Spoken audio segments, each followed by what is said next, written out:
नमस्कार दोस्तों, मैं देवेंद्र सिंह यादव हमारे YouTube चैनल पर आपका स्वागत करता हूं। दोस्तों, ये हमारा मध्य प्रदेश का दूसरा लेक्चर है, तो आइए हम मध्य प्रदेश की जानकारी को आपसे साझा करते हैं। हमने लास्ट लेक्चर में आप लोगों को मध्य प्रदेश की भौगोलिक संरचनाओं के बारे में बताया था। अब हमारे लास्ट लेक्चर में पूरा वीडियो देखेंगे तो आपको भौगोलिक संरचनाओं के बारे में जानकारी मिल जाएगी। आज दोस्तों हमारे पास है मध्य प्रदेश की जलवायु, मतलब हम मध्य प्रदेश के क्लाइमेट के बारे में आप लोगों से चर्चा करेंगे। तो दोस्तों, पहले हमने आपको ये मध्य प्रदेश के मैप के माध्यम से आपका समझाएंगे। दोस्तों, जलवायु क्या होती है, आप ध्यान से सुनेंगे। जलवायु क्या होती है? जलवायु जो होती है वो उस जगह की, मतलब किसी निश्चित क्षेत्र की मौसम की एक औसत जानकारी होती है।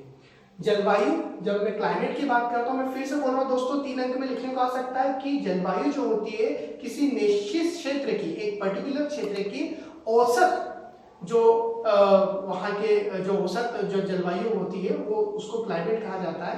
औसत जो वहां के मानसून की जो जानकारी होती है उसको कहा जाता है, मतलब average report of a particular area is known as जलवायु, क्लाइमेट। जो वहां के वेदर रिपोर्ट की हम बात करते हैं। ऐसे दोस्तों, अगर क्वेश्चन आता है कि मध्य प्रदेश की जलवायु कैसी, आपको याद रखना है, तो मध्य प्रदेश की जलवायु उष्णकटिबंधीय। कैसी दोस्तों?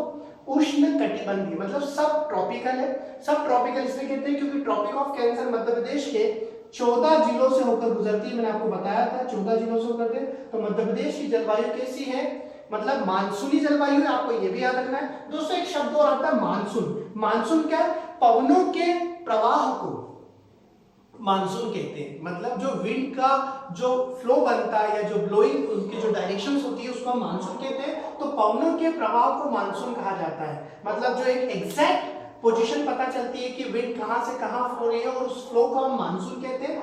छोटे छोटे से 3-3 अंक के शब्द आते हैं कि जलवायु किसे कहा जाता है। हमने कहा कि एक पर्टिकुलर क्षेत्र की जो मौसम की जानकारी, औसतन मौसम की जो जानकारी होती है उसे हम जलवायु कहते हैं, जिसे हम इंग्लिश में क्लाइमेट बोलते हैं। और मानसून शब्द वहां प्रयोग होगा कि जब हम किसी पवनों की दिशाओं की निश्चित जगह पता पाते हैं तो उसे हम मानसून कहते हैं। तो दोस्तों, इस तरह का क्वेश्चन एमपीपीएससी में भी पूछे गए थे कि मध्य प्रदेश की जलवायु कैसी है। तो मध्य प्रदेश की जलवायु है मानसूनी, और अगर आप मानसूनी ना आए तो आपको सब ट्रॉपिकल वहां पर टिक करना है। ये आपको याद रखना है दोस्तों, ये बहुत ही सिंपल है। दोस्तों, मध्य प्रदेश की औसतन वर्षा कितनी होती है पूछा जाता है, तो ये आपको कई जगह मिलेगा 120 सेंटीमीटर। कितना मिलता है दोस्तों? 120 सेंटीमीटर। अब आपको याद रखना है कि अभी कुछ वर्षों में ये घट चुका है और एग्जैक्टली अब हो गया 113.2 सेंटीमीटर। ये आपके लिए कुछ नया है। अगर 120 ऑप्शन में नहीं मिलता है तो आप 113.2 सेंटीमीटर लिखेंगे, ये आपको याद रखना है। अब चलिए हम आपको बताते हैं कि वर्षा का जो विस्तार है वो मध्य प्रदेश पे किस ओर रहता है, ये आपको। चलिए दोस्तों, अब हम लोग आप लोगों को आगे बताते हैं कि मध्य प्रदेश में जो वर्षा का जो विस्तार है वो पश्चिमी और पूर्वी क्षेत्र में अलग अलग देखने को मिलता है।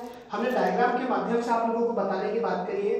देखिए, जहां पर मैंने कुछ भी नहीं बनाया है, ये पश्चिमी क्षेत्र है। उत्तर और पश्चिमी क्षेत्र मध्य प्रदेश के वो क्षेत्र होते हैं जहां औसतन वर्षा 50 सेंटीमीटर से 75 सेंटीमीटर होती है।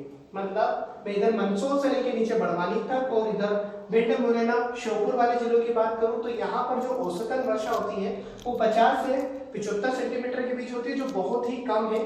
और दोस्तों, यहाँ देखिए, इस तरफ जो मैंने आपको एक लॉन्गिट्यूड मतलब लंबी लंबी रेखाओं से जो बताया है, ये वो इलाका है जहां पर एक औसतन वर्षा जो होती है वो 75 से 125 सेंटीमीटर होती है। दोस्तों, ये आपको इलाका याद रखना है। ये इसमें कुछ इलाका मालवा के क्षेत्र का आता है, कुछ रीवा सतना के पठार में आता है। तो आपको याद रखना 75 से 125 सेंटीमीटर के बीच में वर्षा होती है। और जो नीचे वाला इलाका है जहाँ जो सतपुड़ा वैली पाई जाती है, आपको याद रखना है यहाँ सबसे ज्यादा वर्षा वाला क्षेत्र बनता है 125 से 150 सेंटीमीटर के बीच। आपको ये चीज याद रखनी है। यहाँ पर कुछ मैंने इसे डॉट्स बनाए, यहाँ 150 सेंटीमीटर से भी ज्यादा वर्षा होती है, या 150 सेंटीमीटर से भी ज्यादा वर्षा होती है, आपको याद रखना है।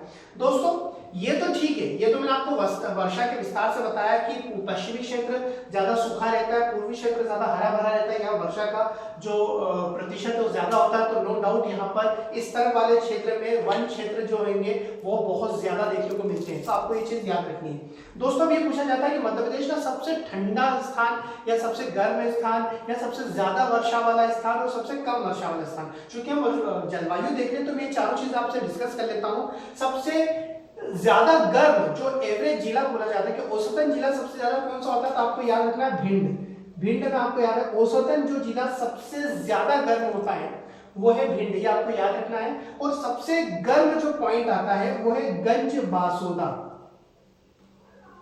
मतलब अगर वो पर्टिकुलर जगह पूछे कि मध्य प्रदेश की सबसे ज्यादा तापमान, औसत तापमान वाली कोई निश्चित जगह अगर पूछ रहा है तो आपको विदिशा जिले की गंज बासुदा लगाना है। और अगर वो पूरा संपूर्ण जिला पूछ रहा है तो आपको लगाना है भिंड। वैसे ही वो सबसे कम तापमान वाली जगह भी पूछेगा तो आपको होशंगाबाद जिला लगाना है, याद रखना है होशंगाबाद। औसतन जो इसका तापमान है पूरे साल भर वो मध्य प्रदेश के सभी 52 जिलों में से सबसे औसतन कम होता है।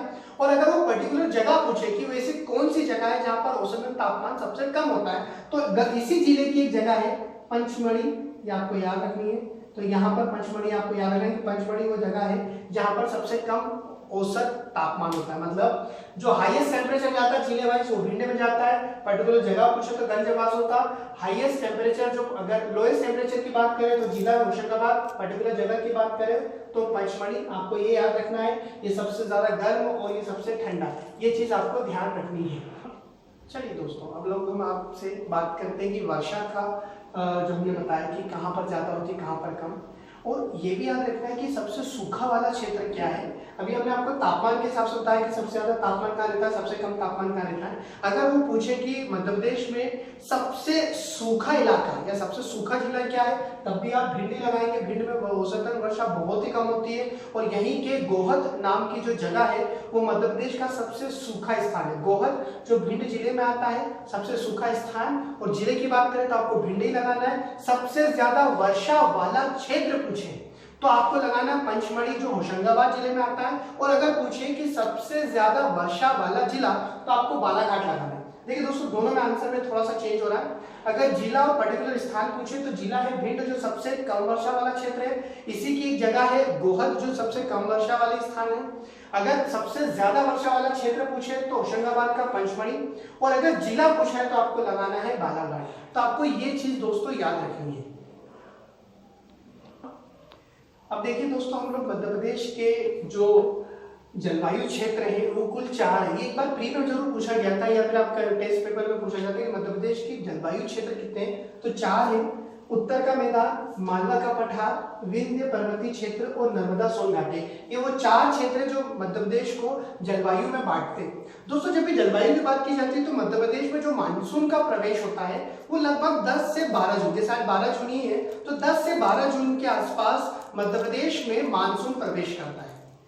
1 जून को यह याद रखेंगे पूछा जाता है, 1 जून को जो संपूर्ण भारत में जो मानसून प्रवेश करता है वो केरल से प्रवेश करता है, उसे दक्षिण पश्चिम मानसून बोलते हैं। क्या बोलते हैं दोस्तों?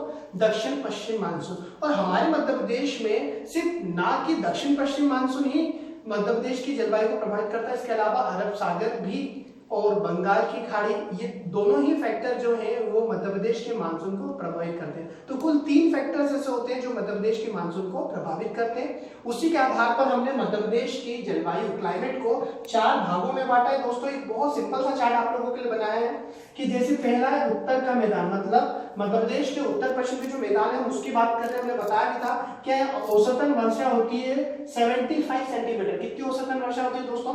75 सेंटीमीटर। अब यहाँ की जलवायु कैसे वेरी करती है? ठंड में लगभग 10 डिग्री के आसपास टेम्परेचर रहता है औसतन और एवरेज, और गर्मी जो होती है वो 42 से 45 डिग्री सेल्सियस के आसपास बना रहता है। यहाँ जो मेन जलवायु प्रभावित होती है वो है बंगाल की खाड़ी से और अरब सागर से। मतलब मध्य प्रदेश का जो उत्तर के मैदान है वो ज्यादातर जलवायु में प्रभावित होते हैं बंगाल की तरफ से आए हुए तूफानों की वजह से। बंगाल की खाड़ी जो इस तरफ से हमारे राइटिंग साइड से बोर्ड पे राइट साइड से आएंगे, और अरब सागर जो लेफ्ट साइड से भारत की तरफ से आता है, मतलब पश्चिम की ओर से। तो ये पूर्व की ओर से बंगाल की खाड़ी और पश्चिम की ओर से अरब सागर, ये आपको याद रखना है, ये उत्तर के मैदान को प्रभावित करता है। अगला है दोस्तों मालवा का पठार। मालवा का पठार को माइल्ड स्टेट कहा जाता है, मतलब यहाँ पर ना तो बहुत ज्यादा गर्मी होती है ना ही बहुत ज्यादा ठंड होती है। दैट मीन्स कि यहाँ पर जो औसतन वर्षा होती है 50 से 75 सेंटीमीटर, कभी कभी इससे ज्यादा भी हो जाती है, मगर ठंड में यहाँ तापमान ज्यादा नहीं गिरता, जिसको हम गुलाबी ठंड भी बोलते हैं, 20 डिग्री सेल्सियस, और गर्मी भी बहुत ज्यादा नहीं होती, 40 से 42 टेम्परेचर यहाँ पर बना रहता है। अब यहाँ पर मालवा के पठार में तीनों फैक्टर काम करते हैं। दक्षिण पश्चिम मानसून भी यहाँ प्रभावित करता है, बंगाल की खाड़ी जो राइट हैंड साइड से आता है और अरब की खाड़ी जो लेफ्ट हैंड साइड से, तो तीनों फैक्टर यहाँ पर मालवा के पठार की जलवायु को प्रभावित करते हैं। आपको ये याद रखना है। विंध्य पर्वतीय क्षेत्र की बात करें दोस्तों, ये तीसरा क्षेत्र है मध्य प्रदेश की जलवायु का। विंध्य पर्वतीय क्षेत्र यहाँ 100 से 150 सेंटीमीटर के आसपास, ये हम रीवा सतना के पठार की बात कर रहे हैं, तो 100 से 100 मतलब वर्षा की जो लेवल है वो बहुत ज्यादा हो जाता है, बहुत ज्यादा तो नहीं मगर फिर भी उन दोनों क्षेत्रों से ज्यादा। यहाँ ठंड बहुत अत्यधिक पड़ती है, गर्मी भी काफी होती है, मतलब ठंड के दिनों में जो टेम्परेचर वो 3-4 डिग्री के आसपास बना रहेगा, और गर्मी में 42 से 45 के बीच में टेम्परेचर बना रहता है। यह ज्यादातर अरब सागर और बंगाल की खाड़ी से प्रभावित होता है, मतलब विंध्य पर्वतीय क्षेत्र में दो ही फैक्टर काम करते हैं, अरब सागर और बंगाल की खाड़ी। आखिरी जो बचा है दोस्तों, नर्मदा सोन घाटी, जो हम लोगों ने भौगोलिक क्षेत्र में भी इस क्षेत्र की बात करी थी। यहाँ पर ये बहुत ज्यादा घने वंश वाला क्षेत्र, तो यहाँ बहुत ज्यादा घने वन होने के कारण यहाँ आर्द्रता काफी बनी रहती है, इसलिए अत्यधिक वर्षा होने के बावजूद यहाँ टेम्परेचर ज्यादा नीचे नहीं जाता, 25 डिग्री सेल्सियस के आसपास टेम्परेचर बना रहता है, और औसतन जो वर्षा होती है वो 150 सेंटीमीटर के आसपास चली जाती है। ठंड में टेम्परेचर काफी नीचे गिर जाता है, मगर गर्मियों में यहाँ आर्द्रता बनी रहती है, ये आपको याद रखना है, गर्मियों और बरसात में यहाँ आर्द्रता बनी रहती है। तो दोस्तों ये मध्य प्रदेश की जलवायु को हमने 4 भागों में बांटा, और उन चारों जगहों की जलवायु कैसे प्रभावित होते हैं। उत्तर में 2 फैक्टर, मालवा में तीनों फैक्टर काम करते हैं, विंध्य में 2 फैक्टर और नर्मदा सोन घाटी में तीनों फैक्टर काम करते हैं, ये आपको याद रखना है दोस्तों।